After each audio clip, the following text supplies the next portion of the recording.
ভালোবেসে চিত্রনায়ক শাকিব খানের সঙ্গে সংসার পেতেছিলেন চিত্রনায়িকা অপু বিশ্বাস।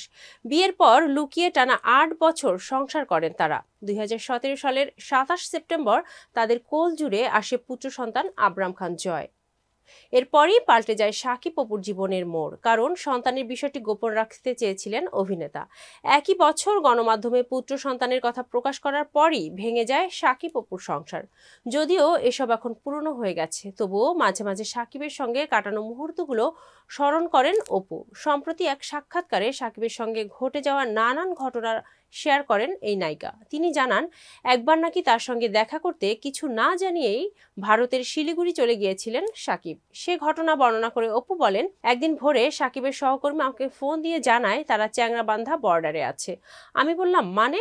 তখন বিছানা থেকে লাফিয়ে উঠে আমার মেজ বোনকে বললাম শাকিবের কাণ্ডের কথা। সে পুরোটা দাদাকে বলল। দাদাও ঘটনা জেনে লাফিয়ে উঠল। তিনি আরো বললেন, শুটিং ফাঁকি দিয়ে সারা রাত বাসে চড়ে সেখানে গিয়েছিলেন শাকিব। এমন অবস্থায় দাদাকে বললাম, তিনি সঙ্গে সঙ্গে এই গাড়ি নিয়ে বর্ডার পর্যন্ত চলে গেল, সঙ্গে আমিও ছিলাম।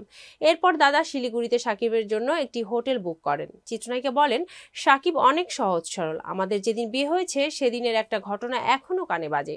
শাকিব হুট করে আমাকে বলে, চলো বিয়ে করে ফেলি। আমি বললাম, বিয়ে করে ফেলবো কিভাবে? কিভাবে সম্ভব? এর জবাবে আমাকে বলেছিল, স্ত্রীকে একজন স্বামী যেভাবে ভালোবাসে আমি ঠিক একজন স্বামীর জায়গা থেকে সেভাবেই তোমাকে ভালোবাসবো। শাকিবের সঙ্গে প্রেম নিয়ে অপুর পরিবারের কি মত ছিল?